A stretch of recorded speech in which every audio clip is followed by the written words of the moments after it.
मुंशी प्रेमचंद की बहुत खूबसूरत स्टोरी। पत्नी से पति। मिस्टर सेठ को सभी हिंदुस्तानी चीज़ों से नफरत थी और उनकी पत्नी गोदावरी को सभी विदेशी चीज़ों से चिढ़। मगर धैर्य और विनय भारत की देवियों का आभूषण है। गोदावरी दिल पर हजार जब्र करके पति की लाई हुई विदेशी चीज़ों का व्यवहार करती। हालांकि भीतर ही भीतर उसका हृदय अपनी परवशता पर रोता था। वह जिस वक्त अपने छज्जे पर खड़ी होकर सड़क पर निगाह दौड़ाती और कितनी ही महिलाओं को खद्दर की साड़ियां पहने गर्व से सिर उठाए चलते देखती, उसके भीतर की वेदना एक ठंडी आह बनकर निकल जाती थी। उसे ऐसा मालूम होता था कि मुझसे ज्यादा बदनसीब औरत संसार में नहीं है। तो उसकी आंखें जगमगा उठती। थोड़ी देर के लिए वह भूल जाती कि मैं यहाँ बंधनों में जकड़ी हुई हूँ। होली का दिन था। 8 बजे रात का समय। स्वदेश के नाम पर बिके हुए अनुरागियों का जुलूस आकर मिस्टर सेठ के मकान के सामने रुका और उसी चौड़े मैदान में विलायती कपड़ों की होलियां लगाने की तैयारियां होने लगी। गोदावरी अपने कमरे में खिड़की पर खड़ी यह समारोह देखती थी और दिल महसूस कर रह जाती थी। एक वह है जो यूं खुश खुश आज़ादी के नशे से मतवाले गर्व से सिर उठाए होली लगा रहे हैं, और एक मैं हूँ कि पिंजड़े में बंद पक्षी की तरह फड़फड़ा रही हूँ। इन तिलियों को कैसे तोड़ दूँ? उसने कमरे में निगाह दौड़ाई। सभी चीजें विदेशी थीं। स्वदेशी का एक सूत भी न था। यही चीजें वहाँ जलाई जा रही थीं और वही चीजें यहाँ उसके हृदय में सचिव ग्लानि की भांति संदूकों में रखी हुई थी। उसके जी में एक लहर उठ रही थी कि इन चीजों को उठाकर उसी होली में डाल दें और उसकी सारी ग्लानि और दुर्बलता जलकर भस्म हो जाए। मगर पति की अप्रसन्नता के ने उसका हाथ पकड़ लिया। सहसा मिस्टर सेठ ने अंदर आकर कहा, जरा इन सिरफिरों को देखो, कपड़े जला रहे हैं। यह पागलपन, उन्माद और विद्रोह नहीं तो और क्या है? किसी ने सच कहा, हिंदुस्तानियों को न अकल आई है न आएगी। कोई कल भी तो सीधा नहीं। गोदावरी ने कहा, तुम भी हिंदुस्तानी हो? सेठ ने गर्म होकर कहा, हाँ, लेकिन मुझे इसका हमेशा खेद रहता है कि ऐसे अभागे देश में क्यों पैदा हुआ। मैं नहीं चाहता कि कोई मुझे हिंदुस्तानी कहे या समझे। कम से कम मैंने आचार व्यवहार वेशभूषा रीति नीति कर्म वचन में कोई ऐसी बात नहीं रखी जिससे हमें कोई हिंदुस्तानी होने का कलंक लगाए। मुझे जब हमें 8 आने गज में बढ़िया कपड़ा मिलता है तो हम क्यों मोटा टाट खरीदें? इस विषय में हर एक को पूरी स्वाधीनता होनी चाहिए। न जाने क्यों गवर्नमेंट ने इन दुष्टों को यहाँ जमा होने दिया। अगर मेरे हाथ में अधिकार होता तो सबों को जहन्नुम रसीद कर देता। तब आटे दाल का भाव मालूम होता। गोदावरी ने अपने शब्दों में कृष्ण तिरस्कार भर कर कहा, तुम्हें अपने भाइयों का जरा भी ख्याल नहीं आता? भारत के सिवा और कोई भी देश है जिस पर किसी दूसरी जाति का शासन हो? छोटे छोटे राष्ट्र भी किसी दूसरी जाति के गुलाम बनकर नहीं रहना चाहते। क्या एक हिंदुस्तानी के लिए यह लज्जा की बात नहीं है कि वह अपने थोड़े से फायदे के लिए सरकार का साथ देकर अपने ही भाइयों के साथ अन्याय करे? सेठ ने भौहें चढ़ाकर कहा, मैं इन्हें अपना भाई नहीं समझता। गोदावरी, आखिर तुम्हें सरकार जो वेतन देती है वह इन्हीं की जेब से तो आता है। सेठ, मुझे इससे कोई मतलब नहीं कि मेरा वेतन किसकी जेब से आता है। मुझे जिसके हाथ से मिलता है वह मेरा स्वामी है। न जाने इन दुष्टों का क्या सनक सवार हुई है। कहते हैं भारत आध्यात्मिक देश है। क्या अध्यात्मक? क्या यही आशय है कि परमात्मा के विधानों का विरोध किया जाए? जब यह मालूम है कि परमात्मा की इच्छा के विरुद्ध एक पत्ती ने भी नहीं हिल सकती, तो यह कैसे मुमकिन है कि यह इतना बड़ा देश परमात्मा की मर्जी के बगैर अंग्रेजों के अधीन हो? क्यों इन दीवानों को इतनी अकल नहीं आती कि जब तक परमात्मा की इच्छा न होगी, कोई अंग्रेजों का बाल भी बांका न कर सकेगा? गोदावरी: तो फिर क्यों नौकरी करते हो? परमात्मा की इच्छा होगी तो आप ही आप भोजन मिल जाएगा। बीमार होते हो तो क्यों दौड़े वेद के पास जाते हो? परमात्मा उन्हीं की मदद करता है जो अपनी मदद अपने आप करता है। सेठ: बेशक करता है, लेकिन अपने घर में आग लगा देना, घर की चीजों को जला देना ऐसे काम है जिन्हें परमात्मा कभी पसंद नहीं कर सकता। गोदावरी: तो यहाँ के लोगों को चुपचाप बैठे रहना हो चाहिए? सेठ: नहीं, रोना चाहिए। इस तरह रोना चाहिए जैसे बच्चे माता के दूध के लिए रोता है। सहसा होली जली, आग की शिखाएं आसमान से बातें करने लगी, मानो स्वाधीनता की देवी अग्नि वस्त्र धारण किए हुए आकाश के देवताओं के गले मिलने जा रही हो। दीनानाथ ने खिड़की बंद कर दी। उनके लिए यह दृश्य भी असहज था। गोदावरी ने इस तरह खड़ी रही जैसे कोई गाय कसाई के खूंटे पर खड़ी हो। उसी वक्त किसी के गाने की आवाज आई, वतन की देखिए तकदीर कब बदलती है। गोदावरी के विषाद से भरे हुए हृदय में एक चोट लगी। उसने खिड़की खोल दी और नीचे की तरफ झांका। होली अब भी जल रही थी और एक अंधा लड़का अपनी खजरी बजाकर गा रहा था, वतन की देखिए तकदीर कब बदलती है। वह खिड़की के सामने पहुंचा तो गोदावरी ने पुकारा, ओ अंधे, खड़ा रह। अंधा खड़ा हो गया। गोदावरी ने संदूक खोला, उसमें एक पैसा न मिला। नोट और रुपए थे, मगर अंधे फकीर को नोट या रुपए देने का तो सवाल ही न था। पैसे अगर दो चार मिल जाते तो इस वक्त वह जरूर दे देती, पर वहाँ एक ही पैसा था, वह भी इतना घिसा हुआ कि कहार बाजार से लाया था, वापस दे दिया था। किसी दुकानदार ने न लिया था। अंधे को वह पैसा देते हुए गोदावरी को शर्म आ रही थी। वह जरा देर तक पैसे को हाथ में लिए संशय में खड़ी रही, तब अंधे को बुलाया और पैसा दे दिया। अंधे ने कहा, माता जी, कुछ खाने को दीजिए, आज दिन भर से कुछ नहीं खाया। गोदावरी: दिन भर मांगता है तब भी तुझे खाने को नहीं मिलता? अंधा: क्या करूं माता, कोई खाने को नहीं देता। गोदावरी: इस पैसे को चबेना लेकर खा ले। अंधा: खा लूंगा माता जी, भगवान आपको खुश रखे, अब यही सोता हूँ। दूसरे दिन प्रातःकाल कांग्रेस की तरफ से एक आम जलसा हुआ। मिस्टर सेठ ने विलायती टूथ पाउडर विलायती ब्रश से दांतों पर मला, विलायती साबुन से नहाया, विलायती चाय विलायती प्यालों में पी, विलायती बिस्किट विलायती मक्खन के साथ खाया, विलायती दूध पिया, फिर विलायती सूट धारण करके विलायती सिगार मुंह में दबाकर घर से निकले और अपनी मोटरसाइकिल पर बैठ फ्लावर शो देखने चले गए। गोदावरी को रात भर नींद नहीं आई थी। दुराशा और पराजय की कठिन यंत्रणा किसी कोड़े की तरह उसके हृदय में पड़ रही थी। ऐसा मालूम होता था कि उसके कंठ में कोई कड़वी चीज अटक गई हो। मिस्टर सेठ को अपने प्रभाव में लाने की उसने वह सब योजनाएं की जो एक रमणी कर सकती है। उस भले आदमी पर उसके सारे हाव भाव, मृदु मुस्कान और वाणी विलास का कोई असर न हुआ। खुद तो स्वदेशी वस्त्रों के व्यवहार करने पर क्या राजी होते, गोदावरी के लिए एक खद्दर की साड़ी लाने पर भी सहमत न हुए। यहाँ तक कि गोदावरी ने उनसे कोई भी चीज मांगने की कसम खा दी। क्रोध और ग्लानि ने उसके भावनाओं को इस तरह विकृत कर दिया जैसे कोई मैली वस्तु निर्मल जल को दूषित कर देती है। उसने सोचा, जब ये मेरी इतनी सी बात नहीं मान सकते, तब फिर मैं क्यों इनके इशारे पर चलूं, क्यों इनकी इच्छाएं को पूरी करूं। मैंने इनके साथ कुछ अपनी आत्मा नहीं बेची है। अगर आज ये चोरी या गबन करें तो क्या मैं सजा पाऊंगी?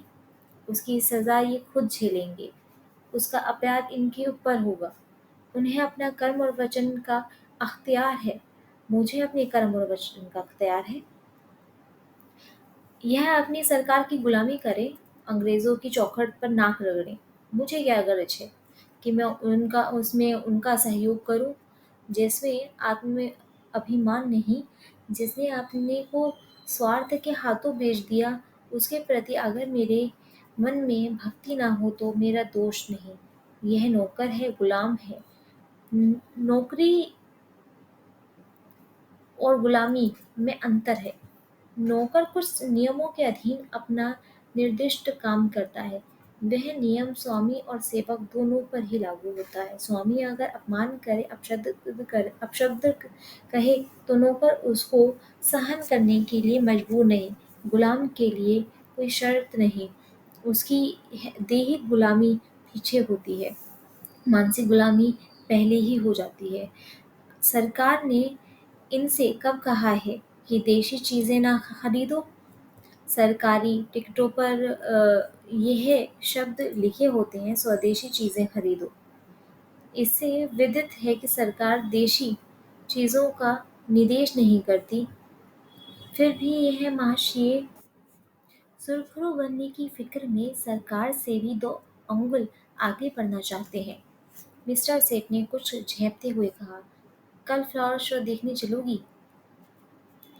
गोदावरी ने विरक्त मन से कहा, नहीं, बहुत अच्छा तमाशा है, मैं कांग्रेस के जलसे में जा रही हूँ। मिस्टर सेठ के ऊपर यदि छत गिर पड़ी होती तो या उन्हें बिजली का तार हाथ से पकड़ लिया होता तो भी वह इतने बदहवास न होते। आंखें फाड़कर बोले, तुम कांग्रेस के जलसे में जाओगी? हाँ, जरूर जाऊंगी। मैं नहीं चाहता कि तुम वहां जाओ। अगर तुम मेरी परवाह करते तो मेरा धर्म नहीं कि तुम्हारी हर एक आज्ञा का पालन करूं। मिस्टर सेठ ने आंखों में विष भरकर कहा, नतीजा बुरा होगा। गोदावरी मानो तलवार के सामने छाती खोलकर बोली, इसकी चिंता नहीं, तुम किसी के ईश्वर नहीं हो। मिस्टर सेठ खूब गर्म पड़े, धमकियां दी, आखिर मुंह पीछे कर लेट गए। प्रातःकाल फ्लावर शो जाते समय भी उन्होंने गोदावरी से कुछ ना कहा। गोदावरी जिस समय कांग्रेस के जलसे में पहुंची तो कई हजार मर्दों और औरतों का जमाव था। मंत्री ने चंदे की अपील की थी और कुछ लोग चंदा दे रहे थे। गोदावरी ने उस जगह खड़ी हो गई जहां और स्त्रियां जमा थीं और देखने लगी थी कि क्या लोग क्या देते हैं। अधिकांश लोग दो दो चार चार आना ही दे रहे थे। वहां ऐसा धनवान था ही कौन। उसने अपनी जेब टटोली तो 1 रुपया निकाला। उसने समझा ये काफ़ी है। इसी इंतज़ार में थी कि झोली सामने आवे तो उसमें डाल दूं। सहसा वही अंधा लड़का जिसे कि उसने पैसा दिया था, न जाने किधर से आ गया और ज्यों ही चंदे की झोली उसके सामने पहुंची, उसने उसमें कुछ डाल दिया। सबकी आंखें उसकी तरफ उठ गईं। सबको कौतूहल हो रहा था कि अंधे ने क्या दिया। कहीं एक आध पैसा मिल गया होगा। दिन भर गला फाड़ता है, तब भी तो उसे बेचारे को रोटी नहीं मिलती। अगर यही गाना पेशवाज और साज के साथ किसी महफिल में होता तो रुपये बरसते, लेकिन सड़क पर गाने वाले अंधे की कौन परवाह करता है। झोली में पैसा डालकर अंधा वहां से चल दिया और कुछ दूर जाकर गाने लगा, वतन की देखिए तकदीर कब बदलती है। सभापति ने कहा, मित्रों देखिए, यह वह पैसा है जो एक गरीब अंधा लड़का इस झोली में डाल गया है। मेरी आंखों में इस 1 पैसे की कीमत किसी अमीर के 1000 रुपये से कम नहीं। शायद यही इस गरीब की सारी बिसात होगी। जब ऐसे गरीबों की सहानुभूति हमारे साथ है तो मुझे सत्य की विजय में कोई संदेह नहीं मालूम होता। हमारे यहाँ क्यों इतने फकीर दिखाई देते हैं? या तो इसलिए कि समाज में कोई इन्हें काम नहीं रह गए हैं, कुछ काम करें या भिक्षावृत्ति ने इनमें कोई सामर्थ्य ही नहीं छोड़ी। स्वराज के सिवा इन गरीबों का अब उद्धार कौन कर सकता है? देखिए, वह गा रहा है, वतन की देखिए तकदीर कब बदलती है। इस पीड़ित हृदय में कितना उत्सर्ग है। क्या अब भी कोई संदेह कर सकता है कि यह है किसकी आवाज है? ऐसा ऊपर उठाकर, आप में कौन इस रतन को खरीद सकता है? गोदावरी के मन में जिज्ञासा हुई, क्या यह वही पैसा तो नहीं है जो रात मैंने उसे दिया था? क्या उसने सचमुच रात को कुछ नहीं खाया? उसने जाकर समीप से पैसों को देखा जो मेज पर रख दिया गया था। उसका हृदय धक से हो गया। ये वही घिसा हुआ पैसा था। उस अंधे की दशा, उसके त्याग का स्मरण, उसके गोदावरी अनुरुक्त हो उठी। कांपते हुए स्वर में बोली, मुझे आप ये पैसा दे दीजिए, मैं 5 रुपए दूंगी। सभापति ने कहा, एक बहन इस पैसे के दाम 5 रुपए दे रही है। दूसरी आवाज आई, 10 रुपए। तीसरी आवाज आई, 20 रुपए। गोदावरी ने इस अंतिम व्यक्ति की ओर देखा। उसके मुख पर आत्माभिमान झलक रहा था, मानो कह रहा था कि यहाँ कौन है जो मेरी बराबरी कर सके। गोदावरी ने सोचा, चाहे कुछ भी हो जाए, उसके हाथ में यह पैसा ना जाए। समझता है इसे इसने 20 रुपए क्या कह दिए, सारे संसार को मोल लिया। गोदावरी ने कहा, 40 रुपए। उस पुरुष ने तुरंत कहा, 50 रुपए। हजारों आंखें गोदावरी की ओर उठ गईं, मानो कह रही हों, अब आप ही हमारी लाज रखिए। गोदावरी ने उस आदमी की ओर देखा, धमकी से मिले हुए स्वर में कहा, 100 रुपए। धनी आदमी ने भी तुरंत कहा, 120 रुपए। लोगों के चेहरे पर हवाइयां उड़ने लगी, समझ गए इसी के हाथ विजय रही। निराश आंखों से गोदावरी की ओर ताकने लगे, मगर ज्यों ही गोदावरी के मुंह से निकला 150 कि चारों तरफ से तालियां पड़ने लगी, मानो किसी दंगल के दर्शक अपने पहलवान की विजय पर मतवाले हो गए हों। उस आदमी ने फिर कहा, पौने 200, 200। फिर चारों तरफ से तालियां पड़ी। गोदावरी ने 200 बोल दिया। प्रतिद्वंदी ने अब मैदान से हट जाने में ही अपनी कुशल समझी। गोदावरी विजय के गर्व पर नर्मता का प्रदाह डालते हुए खड़ी थी। हजारों शुभकामनाएं उस पर फूलों की तरह बरस रही थीं। जब लोगों को मालूम हुआ कि यह देवी मिस्टर सेठ की बीवी है, तो उन्हें एक ईर्ष्यामय आनंद के साथ उस पर दया भी आई। मिस्टर सेठ अभी फ्लावर शो में थे कि एक पुलिस के अफसर ने उन्हें ये घातक संवाद सुनाया। मिस्टर सेठ सुन पड़ गए। फिर दोनों मुट्ठियां बांध ली, दांत पीसे और चबाए और उसी वक्त घर चली। उनकी मोटरसाइकिल कभी इतनी तेज न चली थी। घर में कदम रखते ही उन्होंने चिंगारियां भरी आंखों से देखते हुए कहा, क्या तुम मेरे मुंह में काली खुदवाना चाहती हो? गोदावरी ने शांत भाव से कहा, कुछ मुंह से तो कहो, या गालियां ही दिए जाओगे? तुम्हारे मुंह में कालिख लगेगी तो क्या मेरे मुंह में न लगेगी? तुम्हारी जड़ खुदेंगी तो मेरे लिए दूसरा कौन सा सहारा है? मिस्टर से सारे शहर में तूफान मचा हुआ है। तुमने मेरे रुपये दिए क्यों? गोदावरी गोदावरी ने उसे शांत भाव से कहा, इसलिए कि मैं उसे अपना ही रुपया समझती हूँ। मिस्टर सेठ दांत किटकिटाकर बोले, हरगिज नहीं, तुम्हें मेरा रुपया खर्च करने का कोई हक नहीं है। गोदावरी, बिल्कुल गलत। तुम्हारे रुपये खर्च करने का तुम्हें जितना अख्तियार है, उतना ही मुझको भी है। हाँ, जब तलाक का कानून पास करा लोगे और तलाक दे दोगे, तब ना रहेगा। मिस्टर सेठ ने अपना हैट इतने जोर से मेज पर फेंका कि वह लुढ़कता हुआ जमीन पर गिर पड़ा और बोले, मुझे तुम्हारी अक्ल पर अफसोस आता है। जानती हो अब इसका क्या नतीजा निकलेगा? मुझसे जवाब तलब हो जाएगा। बतलाओ, क्या जवाब दूंगा? जब ये जाहिर है कि कांग्रेस सरकार से दुश्मनी कर रही है, तो कांग्रेस की मदद करना सरकार के साथ दुश्मनी करना है। गोदावरी, तुमने तो नहीं की कांग्रेस की मदद। सेठ, तुमने तो की। गोदावरी, इसकी सज़ा मुझे मिलेगी या तुम्हें? अगर मैं चोरी करूँ तो क्या तुम जेल जाओगे? सेठ: चोरी की बात और है, ये बात और है। गोदावरी: तो क्या कांग्रेस की मदद करना चोरी या डकैती से भी कहीं बुरा है?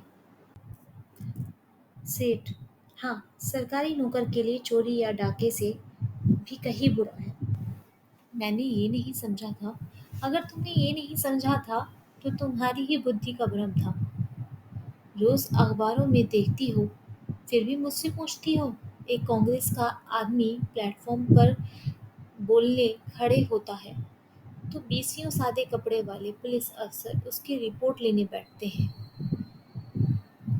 कांग्रेस के सरगनाओं के पीछे कई कई मुखबिर लगा दिए जाते हैं जिनका काम यही है कि उन पर कड़ी निगाह रखना। चोरों के साथ तो इतनी सख्ती कभी नहीं की जाती, इसलिए हजारों चोरियां और डाके और खून रोज होते हैं। किसी का कुछ पता नहीं चलता, न पुलिस उसकी परवाह करती। मगर पुलिस का जिस मामले में राजनीति की गंध भी आ जाती है, देखो पुलिस की मुस्तैदी, इंस्पेक्टर जनरल से लेकर कांस्टेबल तक एड़ियों तक का जोर लगा देते हैं। सरकार को चोरों से भय नहीं, चोर सरकार पर चोट नहीं करता।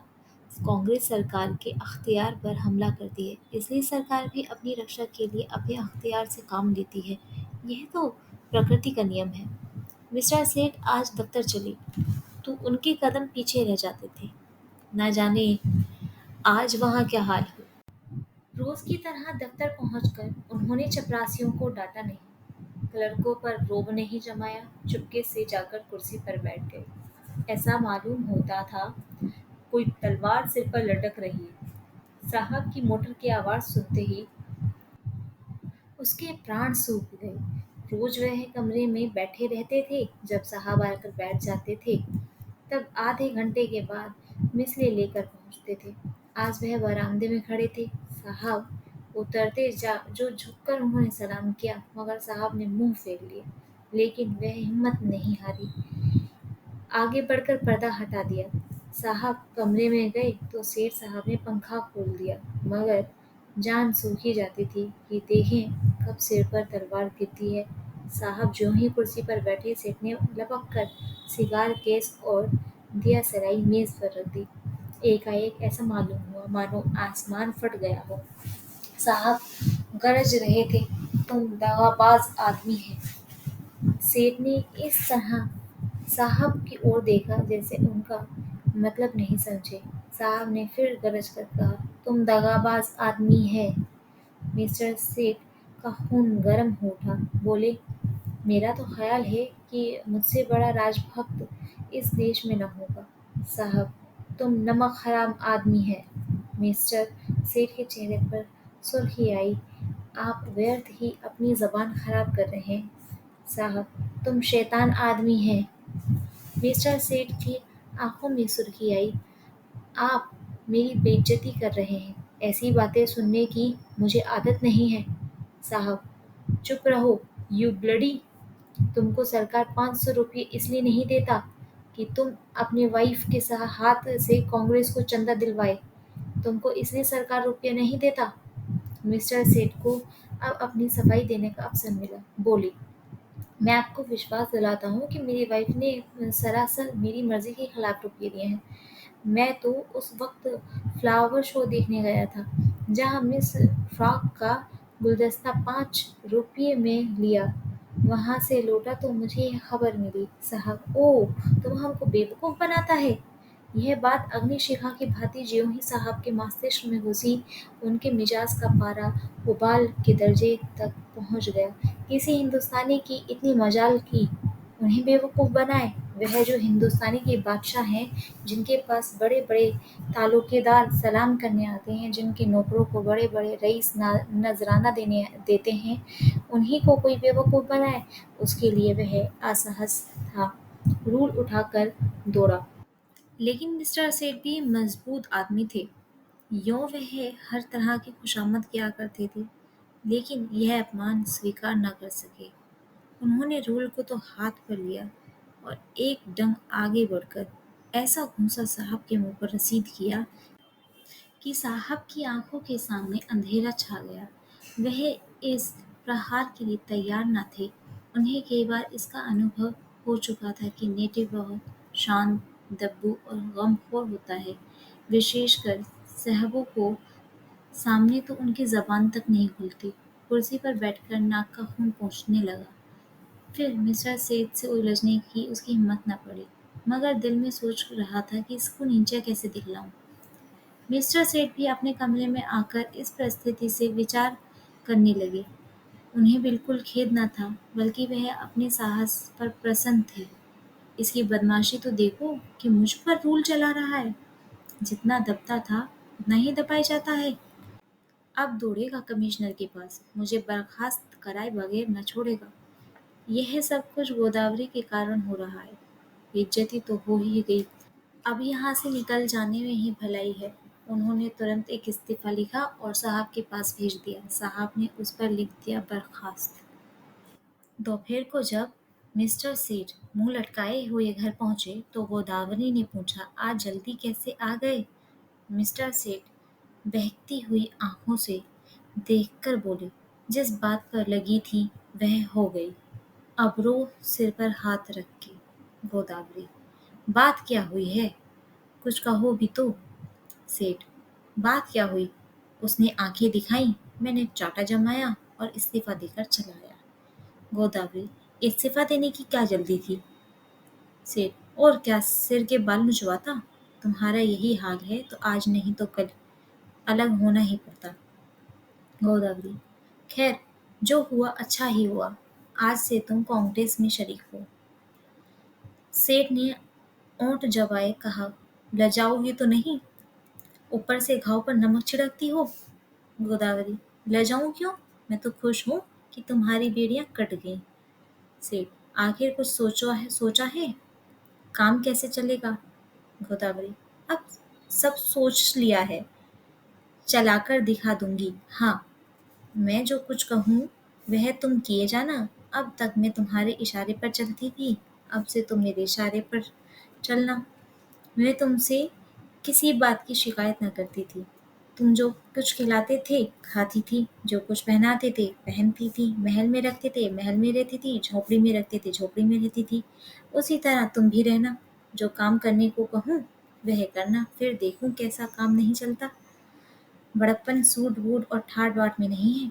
जिसकी आत्मा पवित्र हो वही ऊंचा है। आज तक तुम मेरे पति थे, आज से मैं तुम्हारी पति हूँ।